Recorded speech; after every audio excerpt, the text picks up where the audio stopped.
Hey guys, we are going to talk about 4 ways that you can build a garden regardless of what kind of soil that you have. I have done each one of these and been successful in each one of these ways. So let's get started.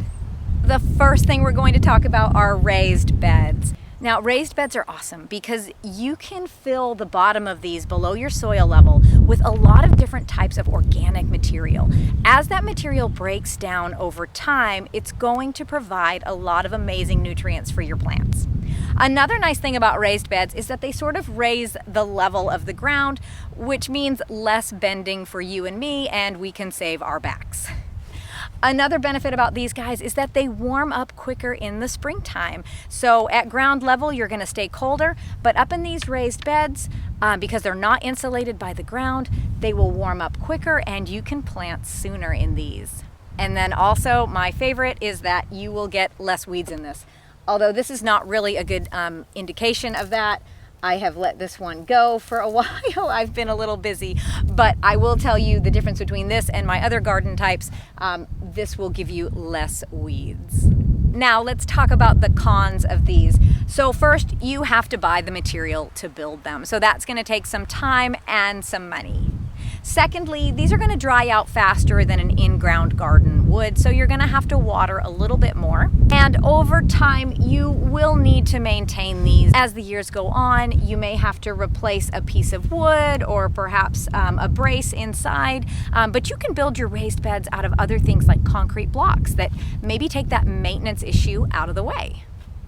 The next type of garden is going to be a garden that is built directly on top of your existing soil.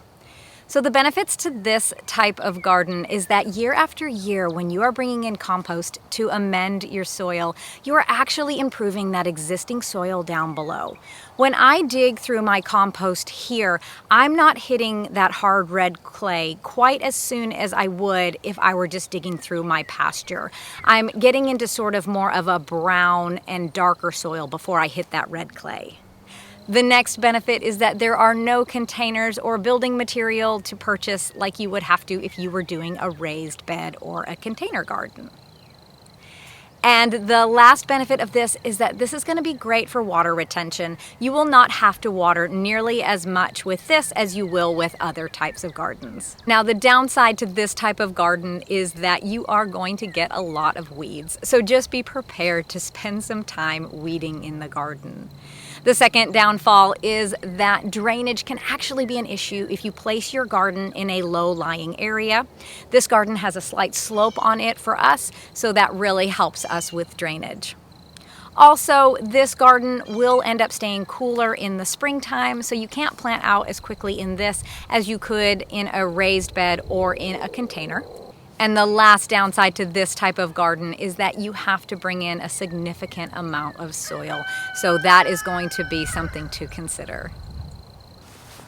The next type of garden that you can build is a container garden. You can use big containers like these. I do a lot of cherry tomatoes and regular tomatoes in these really large pots, so they're super close to the house. You'll have to excuse the mess. We call this the junkyard. All of those pots that you get from the nursery and from Home Depot and Lowe's, you can save these and garden in these.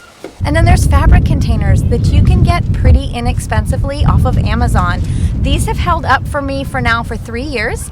They come in a variety of sizes, so whether you want something small or something really big, you have options with these. And last but not least, you can use a container like a 5-gallon bucket. Just make sure to drill some holes in the bottom for drainage, and this is going to give your plants a lot of room to grow. You can use containers like these that grow vertically, and you can get a ton of food in these things. You can put this wherever you want. If you get more sun in a certain location in the summertime, you can put your containers there. But maybe in the fall time, you have more shade in that area and more sunlight somewhere else. You can move them to that area of higher sunlight during that season. So they're movable, which is great.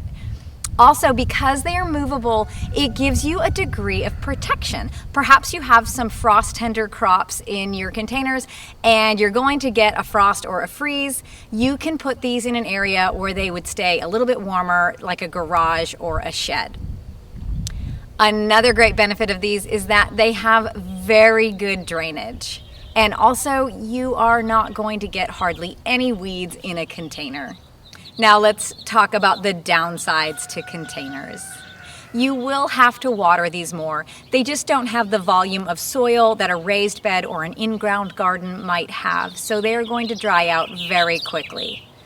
Also, you will have to fertilize these more regularly. About every 2 weeks is what I suggest. So you'll be going through a bit more fertilizer with these containers. And the last downside is that depending on the size of your container, it could really limit you to what you could grow, because if you're not providing enough space for root growth, you may not be able to grow some of those bigger plants like tomatoes, for instance.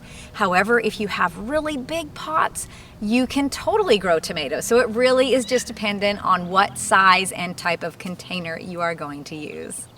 Now, the last type of gardening that I've tried and been successful at is actually using your ground as a container. Now, this is a trench that we're using to run water lines, but this is going to serve for a visual for me. So just imagine digging a hole into the ground, filling that with your soil, and then growing in that.